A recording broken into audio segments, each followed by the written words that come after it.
Hey guys, with the Boston Celtics playing a little bit better than most people expected for this 2014-2015 season, we have a lot of players who are really upping their value. And when we up value, we were talking trades because let's be honest, no one's expecting Boston to contend this year.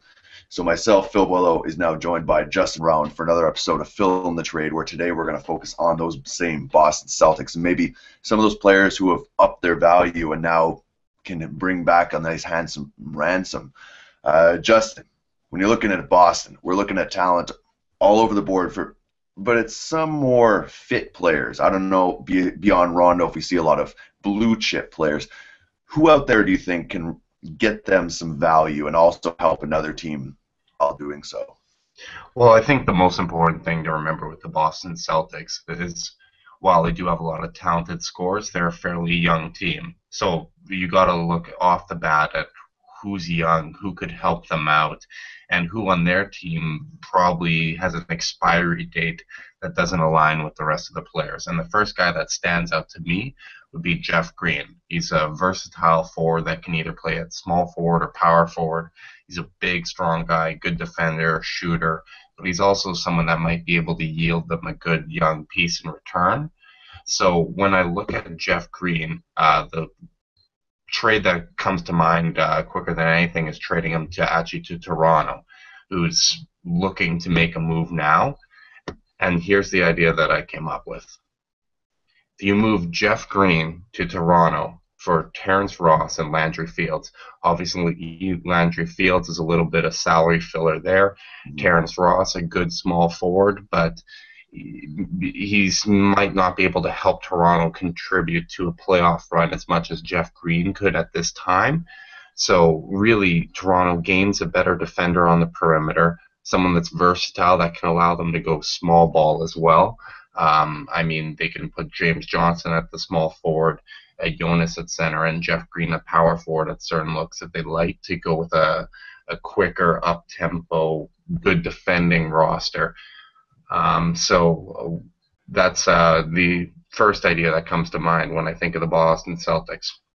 Well, I think that actually makes a lot of sense. I mean, Toronto wanting to make its playoff push, a guy like Jeff Green being able to defend, stretch the floor a bit, would fill that niche. Now, I know some people might be thinking that they're giving up on Terrence Ross a little bit early, but I think this is a team that's really pushing for that pay dirt, and they have enough young players in DeMar, in JV that, are you necessarily going to have that time to grow another young player? And it's interesting because I think for Boston, pairing him and Marcus Smart as the backcourt of the future, depending on what they do with Rajon Rondo, could be interesting. Marcus Smart's more of a slasher attacker, whereas Ross can, fill out the three-point shooting a little bit more and be a capable defender. So I think that's an interesting trade, and it's interesting, right? Because Jeff Green's always kind of been that pretty good player who's been under the shadow of either teams that aren't very relevant or greater players. I mean, he was drafted originally with Kevin Durant in originally Seattle, right before they moved to Oklahoma City. And right away, you were like, well, this is not a great fit because they both play the same position. And then Kevin Durant blossomed into arguably the best player in the league. And so when you're playing against him, how are you ever going to get minutes? So I think Jeff Green's always been a supremely talented player who's just had a bit of a bad luck of not being in the right situation necessarily all the time. And I think Toronto would be that great spot for him. He's, I believe at this time, about 27, 28 years old. Right.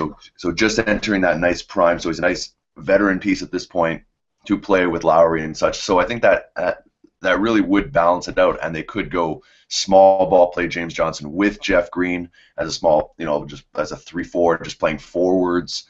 It gives them a lot of options. Absolutely.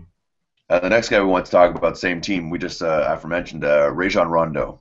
Obviously, we're mentioning off camera that he has to waive his no trade clause, and he's a big name. He's less,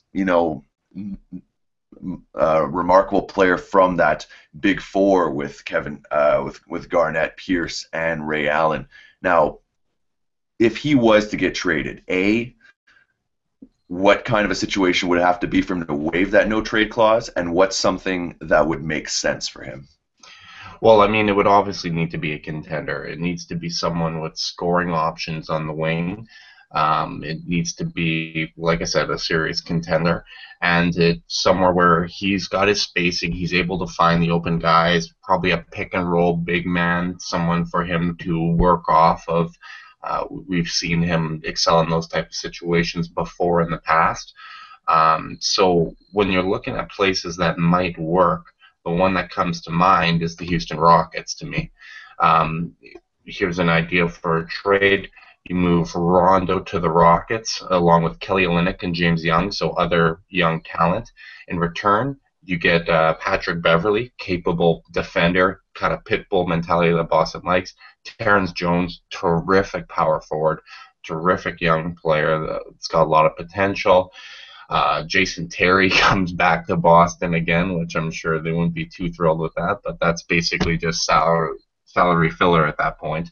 And you get another young player from the Rockets as well to help make the deal work. So again, Boston's getting a lot of young talent there. They're getting more guys to add to the stable. Uh, Houston's getting some bigs as well. But what they really are getting in this trade is someone that can run their offense, somebody that can be the floor general that they need. I think that's interesting. I think James Harden obviously needs the ball in his hands a lot, so I wonder how this would work for him. I think he's a very capable spot up shooter, and I think it would work. It would just take a big adjustment. Um, so that was actually a nice pick. I wasn't actually going that way. I've been thinking this whole year, and I've seen it on Twitter the whole time. Just why don't they just swap him for Reggie Jackson in a first? I mean, does that not make sense for both teams? Switching Russell Westbrook to the two, getting the ball out of his hands to start the offense, then you don't need to worry. Kevin Durant doesn't need to stand on the baseline saying, "Give me the ball, give me the ball." He'll have Rajon Rondo there. And you said pick and roll. They have two very mobile, talented bigs in my man Steven Adams and Serge Ibaka, who I think Serge Ibaka pick and pop, pick and roll. That could be his bread and butter. It's just not utilized. I mean, he's an athletic big who can stretch the floor. Is Yeah, oh, and for sure. Yeah, exactly. And that is a contender. So do you think maybe Reggie Jackson would be a better pullback prize? I mean, the first round pick, it probably won't be that good of a pick, but would something like that be a little more enticing for Boston? I mean, that certainly could be. Well, I'm sure it would be a more enticing deal for Boston. Like that's a really good haul in return. Would get to retain Reggie Jackson's rights. You get a dynamic player like that. The thing is, I don't know if Boston's looking to add another point guard when they drafted Marcus Smart. So Marcus Smart's a dynamic player that needs the ball in his hands the same way Reggie Jackson does. So I think there's a little bit of redundancies with the skill sets there. I It could be a win-win in terms of just talent for talent. But again, I'm not sure how the fit would work. And I think OKC does like Russell Westbrook running that offense. I know people are fairly critical of his pass to shot attempt ratio there, but he still does seem to have good chemistry with Durant. And I think that's a look that OKC is comfortable with. But again, from a purely talent for talent standpoint, that trade makes a lot of sense. Okay, and a last point I was just throwing out there because did hear some connections. There is another team in the East that's struggling mightily, the Detroit Pistons. Now, the Detroit Pistons could use a shakeup. Would Rajon Rondo for a Moose Monroe kind of a deal? You can facilitate with some other pieces. Puts Monroe as a nice centerpiece in Boston. You mentioned they don't want another point guard. Here's a young big. He's played his college ball with Jeff Green at Georgetown. There's that tie there. And then for Detroit, maybe Jennings moves in this trade as well. Who knows? But he gets his Rondo. I think Rondo would be Stan Van Gundy guy with Andre Drummond. You lock down the 1 and the 5. Josh Smith. That's a lot of defense. The alley-oops would be all day.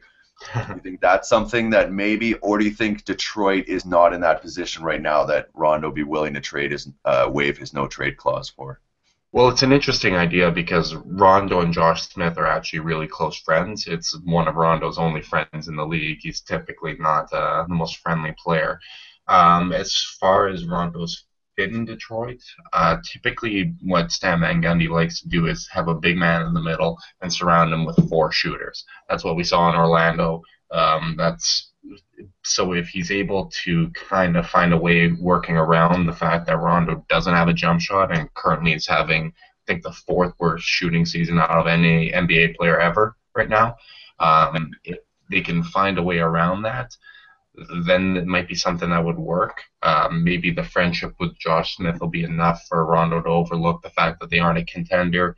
Maybe sees them as a team on the come up, which many people do. It's certainly an interesting idea, but again, it's all about whether or not the teams feel that it would fit. Exactly. And I suppose the same argument would be made for a team like Milwaukee. You know, it's a team that does have a lot of youth, could send back a lot of different looks. But again, I think without that friendship of Josh Smith and without the guarantee of continuing, I think Milwaukee works into that kind of why am I bothering to go to another rebuilding team right now? Right. Who's just going to be a first or second round bounce even in the East. All right, guys. Well, listen, we've had a lot of discussions here about the Boston Celtics. Let us know what you think. Please like and subscribe, and feel free to follow us on Twitter. We'll put all the information in the description below, and we'll catch you next time on another episode of Fill in the Trade.